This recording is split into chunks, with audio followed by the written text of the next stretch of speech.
Eh bien, bonjour à tous et bienvenue à cette autre entrevue de Ouais Médecin, on jase là. Eh bien, cette semaine, je reçois une femme qui a l'entrepreneuriat dans le sang et qui, tout au long de sa carrière, je pense, s'est laissée guider par ses passions, j'allais dire. Au tout début, elle a une formation de naturopathe. Elle travaille au sein de la Clinique internationale de chirurgie esthétique. Mai 2004, elle ouvre sa première clinique médico-esthétique pour ensuite prendre la tête de 11 autres cliniques. Alors là, dans la jeune vingtaine, et quelques années plus tard, elle vend son réseau de cliniques et lance sa propre ligne de produits thérapeutiques et biocompatibles Davincia. Aujourd'hui, en plus de présider les destinées de Davincia, dont les produits sont offerts dans plus de 75 instituts au Québec, Nathalie Forget est conférencière et coach en entrepreneuriat féminin. Bonjour Nathalie. Bonjour. Bonjour Daniel. J'ai l'impression que Davincia, c'est davantage une philosophie qu'une entreprise. Est-ce que je me trompe? Vous avez totalement raison. On est en train de mettre, d'installer un mouvement.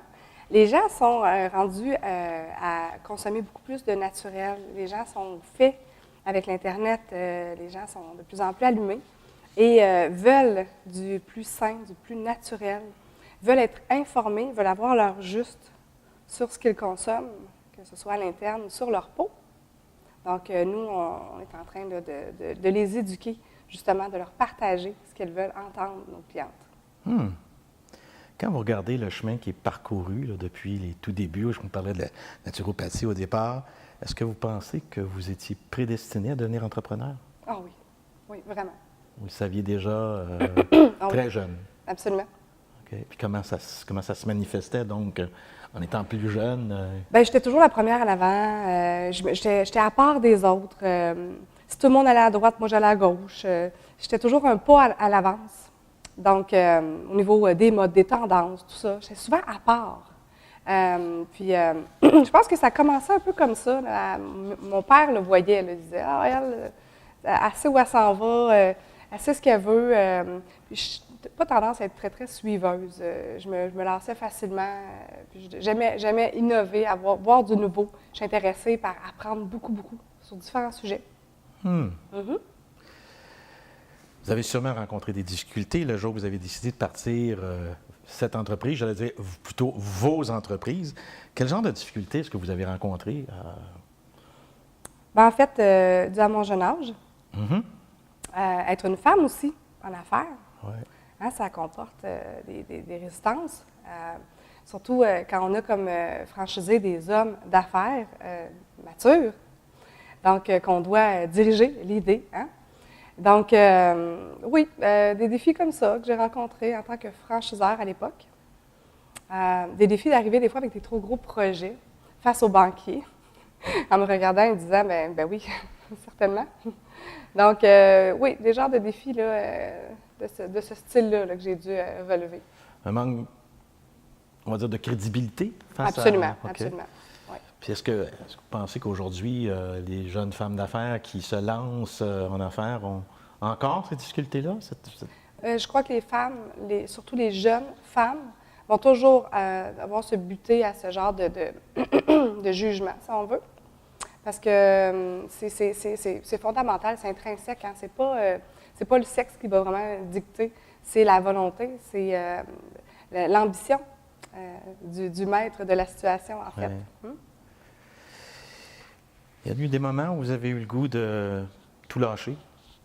Oui. Non, ça ne me tente plus, ça ne marche pas, personne ne me croit ou je ne suis pas capable d'avoir l'argent que je veux. Mais quand on arrive avec Davincia, présentement, c'est un projet qui est totalement novateur. Le soin biocompatible, c'est une substance qui est vivante. Donc, on travaille complètement différemment de ce qui existe sur le marché. Donc, les gens, au début, qui me regardaient, me disaient « Mais voyons, ça ne marchera pas, cette affaire-là. » Des chimistes avec lesquels j'ai eu des entretiens au départ qui me disaient « Nathalie, ça ne tiendra pas la route, c'est trop difficile. » Ça a été 5 années. Et puis, à recommencer, à se relever les manches. C'est un peu comme quand on écrit un livre. Hein? On est en création, Il n'y a rien qui est tangible encore. À un moment donné, quand on lance, c'est là qu'on voit les fleurs, en fait, hein? des semences qu'on a projetées. Donc, Au niveau de la création du soin biocompatible, ça a été un petit peu ça. À me dire, hey, là, ça ne marche pas, puis qu'est-ce qui se passe? Pourquoi la formule a tombé? OK, on va reprendre. C'est long. Ouais. C'est long. Pendant ce temps-là, bien, il y a d'autres projets, mais il faut continuer à vivre. Oui. Hein? Continuer à vivre. Donc, et puis, des moments comme ça où on se dit, coudonc, il y a des petits bâtons qui peuvent arriver, des gens qui ne croient pas en nous. Hein? Ça arrive souvent parce que être entrepreneur, c'est quoi? C'est peut-être même pas 10 de la population qui a ça, là. Hein? Et puis, les 90 autres, bien, c'est notre famille, nos amis, nos conseillers. Quand on est comptable, on n'est pas entrepreneur. Quand on est banquier, on ne l'est pas non plus. Donc, c'est des gens qui ne voient pas les choses de la même façon que nous. Donc, oui, des petites difficultés comme ça, effectivement. Des remises en question, des fois à se dire, je suis sur la bonne route. Ouais. Tu sais, je vais peut-être changer de projet. Peut-être qu'elle a raison. Puis là, on se relève le lendemain, puis notre naturel, il dit, non, moi, c'est ça que je veux. Moi, je le vois, ce projet-là. On fonce, on continue. Okay. Souvent, je dis aux gens que ce soit en entrepreneuriat ou qu'on veuille réaliser un désir, un rêve, une ambition, je parle souvent du fameux virus du « ouais, mais tu sais ». Ouais, mais tu sais, j'ai pas le temps. Ouais, mais tu sais, j'ai des enfants, une famille. Ouais, mais tu sais, il est trop tard, je suis trop vieux. Puis finalement, je leur dis que, en quelque part, ces ouais, mais tu sais-là, ça devient un frein dans leurs décisions. Ça les bloque, ça empêche de réaliser ce qu'ils ont le but de faire. Je vous écoutais parler tantôt, puis ils me disaient, bien oui, il y en a eu des obstacles. Oui, j'ai eu des moments où j'ai eu, moi aussi, on dit, mais ouais, mais tu sais, là, est-ce que je continue? Qu'est-ce qui fait qu'on continue, justement, qu'on se relève? On se relève le lendemain matin, mais on part, mais il doit y avoir une volonté, il doit y avoir quelque chose de plus fort que ça qui fait qu'on fonce malgré tous ces ouais, mais tu sais. La vision, les rêves. La vision, les rêves, moi, mon projet, au final, je le vois. Je vois les gens épanouis, heureux. Je vois une transformation. Je vois une réceptivité, je vois un mieux-être des gens que je touche. Donc, c'est intrinsèque. Ça ne s'explique pas, c'est là. Puis on se lève le matin avec juste des idées qui vont vers ça, tout le temps. Des idées, des vouloir faire, tout converge toujours vers ça, naturellement. Parce que le but est là, l'objectif est là, puis il y a un chemin. Puis le chemin, il faut le garder tout le temps. Puis on a tendance des fois à se faire tirailler à droite, à gauche, dans les idées ou les peurs des gens qui nous entourent. Donc nous, on continue sur le chemin. Et puis les gens qui arrivent dans notre chemin, eux, nous alimentent. C'est là que la vélocité embarque. Ouais. Hein? Puis c'est là que plus on est, la synergie de l'équipe fait qu'on va atteindre notre objectif beaucoup plus rapidement. C'est ça qu'on est en train de créer aussi avec nos ambassadrices. On est en train de créer une communauté de gens qui veulent s'en aller dans la même direction. Et non seulement dans la même direction, mais à la même vitesse aussi. Ça veut dire que dans notre entourage, là, quand on a des...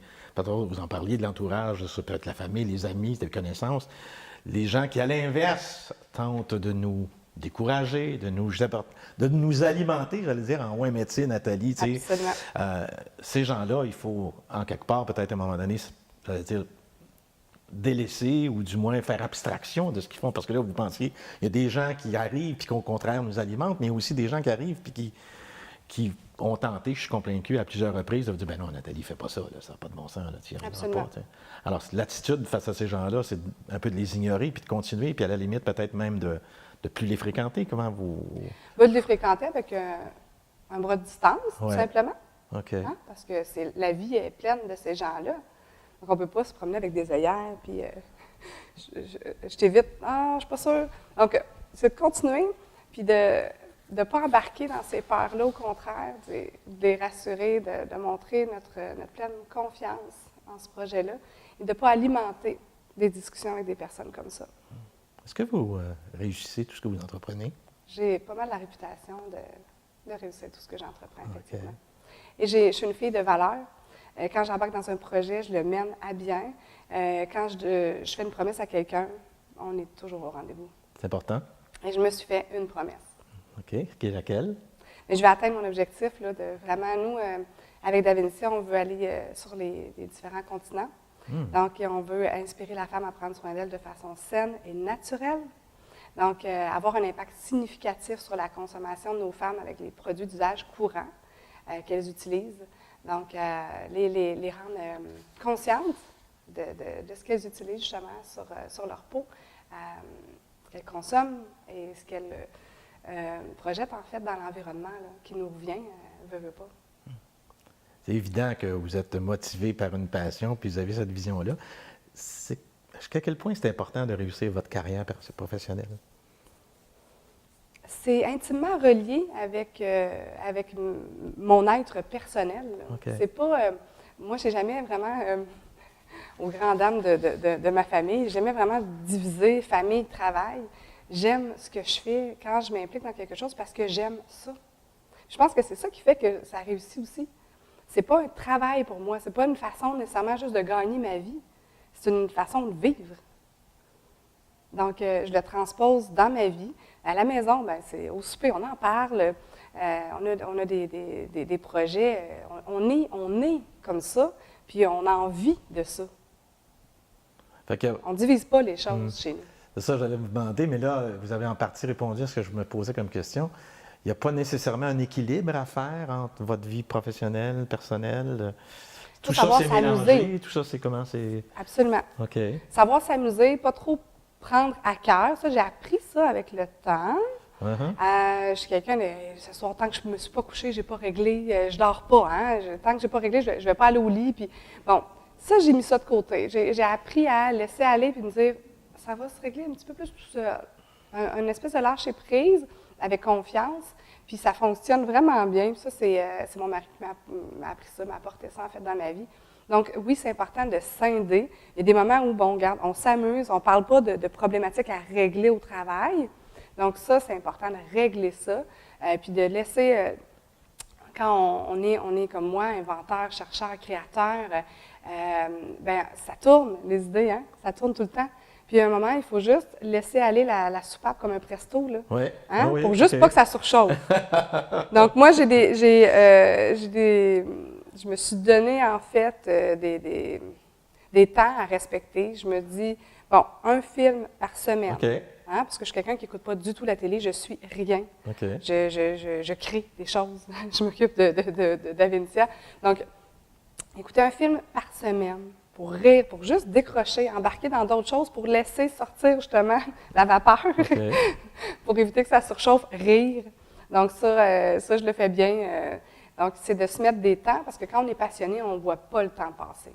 On ne peut pas manger, passer des journées entières, se coucher très tard, tout ça. Donc de se mettre juste des temps d'arrêt, m'entraîner, méditer.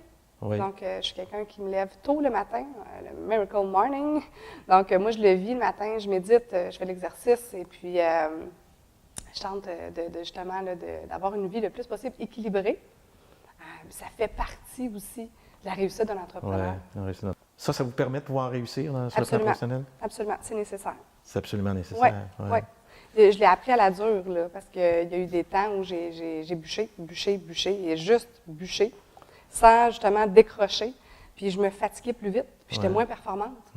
J'étais un petit peu plus irritable. Hein, donc, puis là, quand on est des gens, on veut voir le projet, on veut l'amener, on a des objectifs, on veut les atteindre. Bien, plus vite on relâche, plus on est équilibré, bien, plus vite on les atteint. Puis ça, je l'ai appris avec le temps. Tantôt, je mentionnais que vous avez été à la tête de 11 cliniques, assez jeunes d'ailleurs, dans la jeune vingtaine. Puis à un moment donné, vous avez dit, j'ai fait une prise de conscience, puis j'ai tout vendu.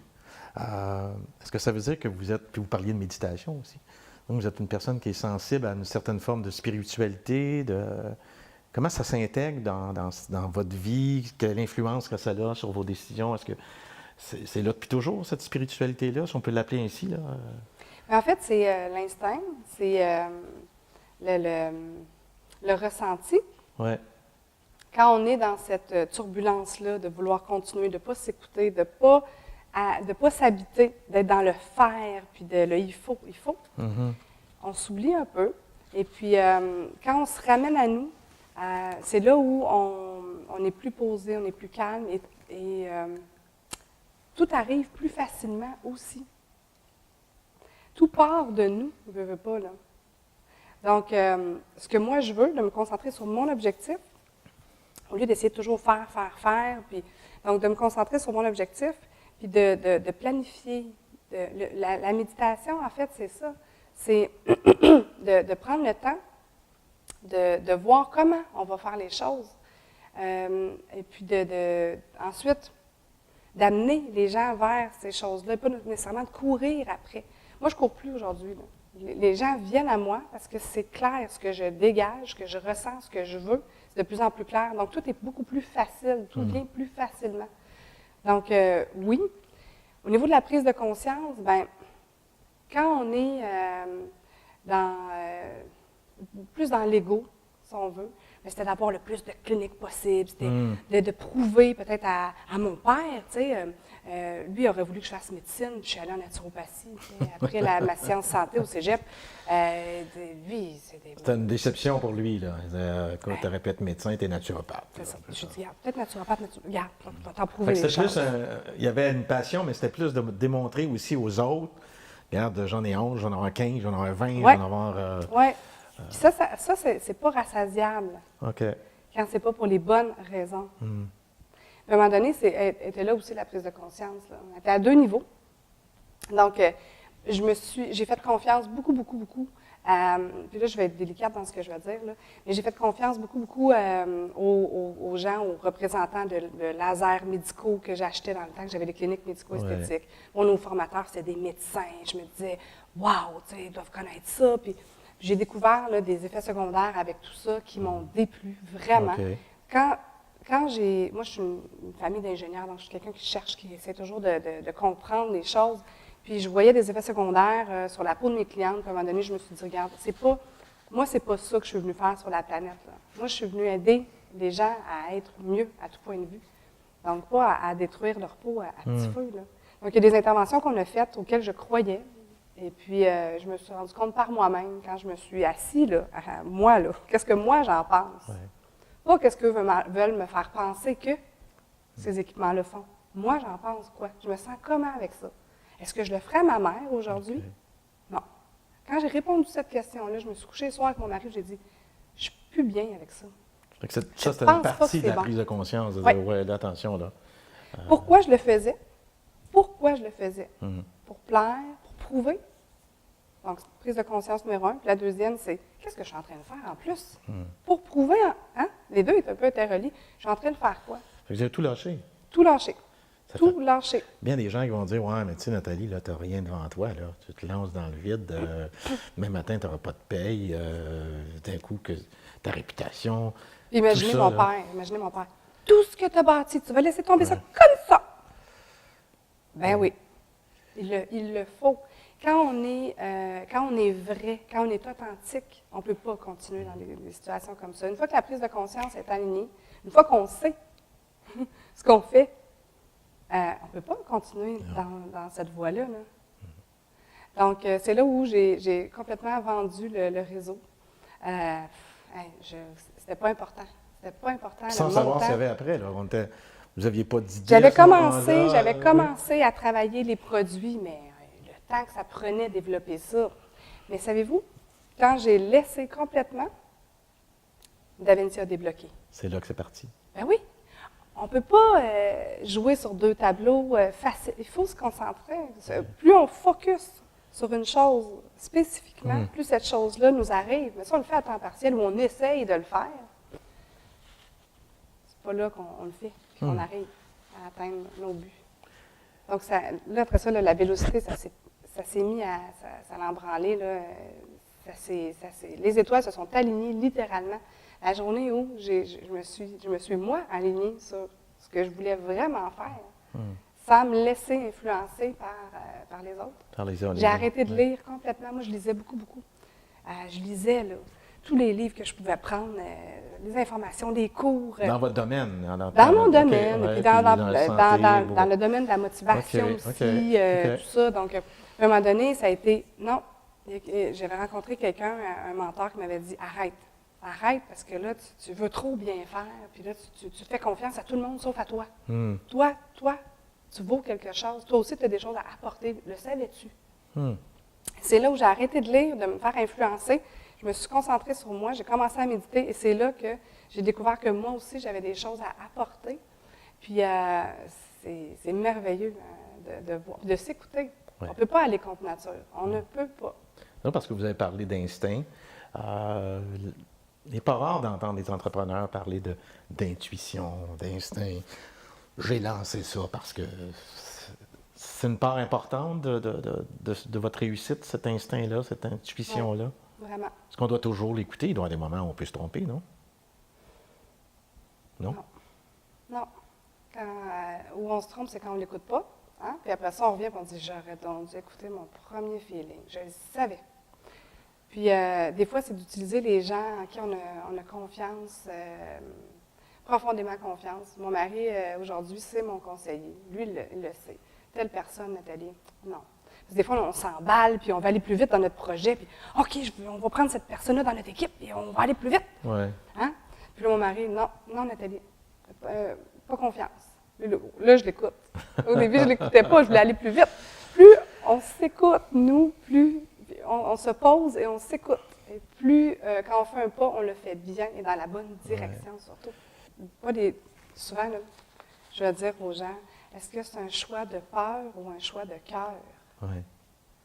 Peur de ne pas aller assez vite, que je vais prendre cette personne-là pour m'aider, tu sais. Mm-hmm. C'est un choix de peur ou un choix de cœur? C'est intéressant comme approche. Oui. Ouais. Ça donne beaucoup de Ça m'a été réponses utile. aussi. Ouais. Ouais. Des vraies réponses, j'imagine. Il faut trébucher pour après ça, Ouais. voir comment on ne trébuchera plus. Hein? Pour l'avoir fait. Je l'ai fait à une couple de reprises. J'imagine qu'il y a des choses que vous souhaitez encore réaliser que vous n'avez pas fait. Ah oui, ben oui, certainement. Comme? Est-ce que déjà il y a des sans dévoiler des grands secrets d'État, là, est-ce qu'il y a des choses, ça peut être autant sur le plan personnel que professionnel, il y a des choses que vous dites, hey, ça, il faut absolument que je fasse ça, ou j'aimerais faire ça un jour. Ben oui, je veux un enfant. Ah, ben ça, c'est un super beau projet de vie. À l'aube de mes 40 ans, là, moi, je veux un enfant. Donc, c'est un OK. projet que je veux mener à bien. Et puis, en fait, de pouvoir voyager librement avec mon mari, mon chien, le bébé, bon, de voyager, d'inspirer, de porter, en fait, la bonne nouvelle, de faire des conférences, de continuer à inspirer les femmes comme ça, mais de me promener. Vraiment, là, avec mon mari, le bébé, tout ça. Donc, Fait que c'est dans les souhaits, en tout cas, les intentions rapprochées là, d'avoir un enfant. Là. oui, pour cette année-là. Ah, ben c'est bien, ça. C'est beau. C'est un beau grand projet, évidemment. Absolument. Là. C'est quoi pour vous vivre le trip de sa vie? Est-ce que vous le vivez, premièrement? Le trip de ma vie, moi, c'était justement de l'entreprise familiale. Je suis avec mon mari dans le projet. On le fait avec notre cœur. On ne le fait pas parce qu'on sent qu'on est obligé de payer l'hypothèque. Là. Non. On le fait parce qu'on a le goût de le faire. Puis ça se sent, ça se transporte, on s'amuse, on partage, puis on aide les gens à s'élever, à réussir. Moi, ça me porte, ça me fait vraiment, vraiment triper en dedans de moi. Je sens vraiment que je suis sur mon X. Là. Ouais. Puis, il est là le trip de ma vie. De faire ce que moi, je crois qui est bien. Autant pour vous, Sans votre famille, jugement. mais que pour les autres aussi, c'est ce que j'entends. là. Oui, et sans jugement. Ouais. Donc, avant, j'étais, bon, qu'est-ce qu'ils vont penser? Je portais pas mon chapeau à moi nécessairement. Je n'osais pas dire, parce que, bon, écoute, la population au complet croit que tel produit, c'est bon. Je ne suis pas pour... bon, je vais faire attention. Je vais mettre... Là, aujourd'hui, là, je suis beaucoup plus libre. J'ai rien à prouver. Puis ça, c'est le trip de ma vie. D'être moi, d'être vrai, puis de dire vraiment ce que je pense. De répondre aux questions beaucoup plus librement, plutôt que de toujours peser. Je suis pas bien bonne là-dedans. Ça me va pas bien. Ça va, ouais. Je bafouille, puis... Les gens qui nous écoutent, là, il y en a sûrement qui se disent « Ouais, mais ça c'est facile, Nathalie, là, je regarde ta situation, tu vas bien financièrement, probablement, tu as une maison, un mari, tu sais, c'est facile pour toi de dire ces choses-là. Là. Moi, je suis loin d'avoir tout ça, puis j'en ai plein d'obstacles. Là. Qu'est-ce que vous leur dites à ces gens-là qui justement se mettent cet obstacle-là, puis s'imaginent que, un entrepreneur qui a réussi, pour lui, après ça, c'est facile de dire, je vais faire ci, je vais faire ça. Ah non. Ce que j'ai à dire aux gens à la maison, c'est vous y croyez, vous le voulez, vous allez y arriver tout simplement. de ne pas se concentrer sur les objections ou sur les peurs surtout. C'est ça que souvent on fait. Les engrammes qu'on a eus, c'est de libérer ça, toutes les fausses croyances qu'on a eues, auxquelles on a attaché de l'importance, de vraiment vous couper de ça, littéralement, puis de poursuivre là, avec focus votre projet. Puis vous allez voir, petit à petit, tout se place tranquillement. Il faut juste être patient. Mais les oitiers m'avaient dit un jour, regarde Nathalie, les morceaux de puzzle, des fois, on essaye, ça ne marche pas, puis à un moment donné, oups, ça s'emboîte naturellement. Bien, ça arrive pour vrai. Ouais. C'est dans les moments les plus difficiles, dans les moments où on est le plus fatigué, plus faible, où on se dit, hey, là j'ai tout abandonné. Bien, c'est là qu'on lâche prise. Puis, prise, c'est emprisonner quelque chose, hein? L'étouffer. Quand on lâche, puis on laisse respirer tout ça, puis on a confiance, c'est là où, ça débloque. Donc, moi, je vous dis, foncez, puis non, c'est pas vrai que ça peut arriver juste à une personne. Je vous remercie, Nathalie, de l'entrevue. C'est très intéressant. Là, j'aimerais qu'on parle un peu plus de Davincia, hein, parce qu'il y a quand même des projets, j'imagine, qui s'en viennent. Qu'est-ce qui s'en vient actuellement chez Davincia dans les semaines, les mois à venir? Bon, on a parlé sur le plan personnel, là, un petit bébé peut-être, mais du côté professionnel, là, à quoi s'attendre du côté de vos produits? On focus un peu plus là-dessus en fin d'entrevue. Là. Qu'est-ce qui s'en vient pour vous? Beaucoup de projets pour Davincia. OK. L'Académie, bien évidemment, qui me tient à cœur pour justement là, partager le plus de connaissances possible. Moi, je suis Madame Truc. Puis les amis me disent tout le temps, Nathalie, tu dois sûrement connaître, tu ferais quoi dans ce cas-là, d'après toi? Donc là, on va vraiment partager le plus possible. Je suis allée chercher là, des gens qui ont énormément d'expérience dans leur domaine respectif. Alors ça, c'est génial. Je suis bien entourée pour l'Académie. Donc, l'Académie qui va prendre encore plus de place pour le grand public, parce que là, présentement, nos cours sont principalement accordés pour les professionnels. Et là, vraiment, on va s'adresser au public? Oui, moi, j'aimerais que toutes les femmes sur la planète aient la chance d'avoir des bases, au moins, en naturopathie. On devrait enseigner ça à l'école, littéralement. Savoir ce qui se passe dans notre corps, savoir comment bien entretenir notre machine à nous, hein? Avant de savoir un peu ce qui se passe dans les autres pays, tout ça.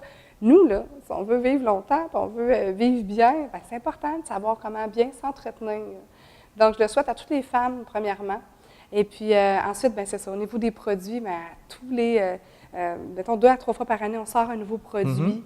On veut aller vers les produits un peu plus, on me demande des produits pour la coiffure, un gros manque dans notre industrie de produits coiffants qui sont efficaces et naturels. Donc, ça fait partie du plan d'affaires. Les produits ont un déodorant naturel qui fonctionne. Donc, ça aussi, c'est plus difficile à trouver. Nous, on a, chez Davincia, la réputation, en fait, c'est nos clients qui nous disent. Davincia, leurs produits font ce qu'ils disent qu'ils font. OK. Donc, quand on va faire un produit pour les cheveux, ça va être bien. Quand on va faire le déodorant, ça va être bien. Donc, tout ça, c'est des projets qui sont qui sont à l'écriture, si on veut, hein, à la création, qui vont voir le jour, c'est certain. Et puis, peut-être aussi des suppléments à l'interne, donc qu'on est en train d'envisager pour traiter les femmes intérieures-extérieures. Hein?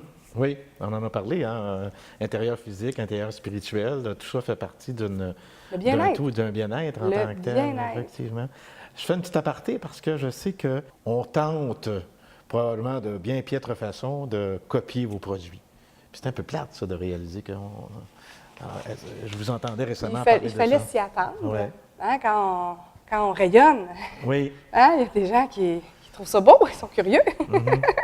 Donc, on s'y attendait. On a bien protégé. Donc, le soin biocompatible, c'est un brevet québécois féminin en plus. Ah oui, OK. Donc, nous, il y a en fait, avec l'équipe à l'interne, de nos collaborateurs, on a une espèce de complicité là, qui est vraiment propre à nous. Et puis, on est en train de bâtir littéralement une communauté de gens avec les mêmes valeurs que nous et tout ça. Donc, c'est difficile à copier, ça. Hein? Oui, parce qu'il y a le produit, mais il y a tout ce qui est autour. Puis avec ce que vous m'avez dit, c'est très difficile à copier parce que c'est un mouvement, en fait. Là. Absolument, okay. Absolument. Alors, si les gens veulent en savoir plus, bien, ils peuvent facilement se rendre sur votre site web qui est www.davincia.ca. Hein? Donc, pour avoir des informations, autant sur le produit que sur vous-même, peut-être des prochaines conférences, l'académie. Je pense qu'on peut retrouver sur ce site web-là toutes les informations nécessaires. Je vous remercie beaucoup d'avoir accepté notre invitation. Et en ce qui vous concerne, bien, écoutez, je vous invite à laisser vos commentaires en dessous ici, là, si vous avez aimé cette entrevue. N'hésitez pas à la partager non plus. Et puis, je vous retrouve très, très bientôt pour une autre Ouais Médecin, on jase là.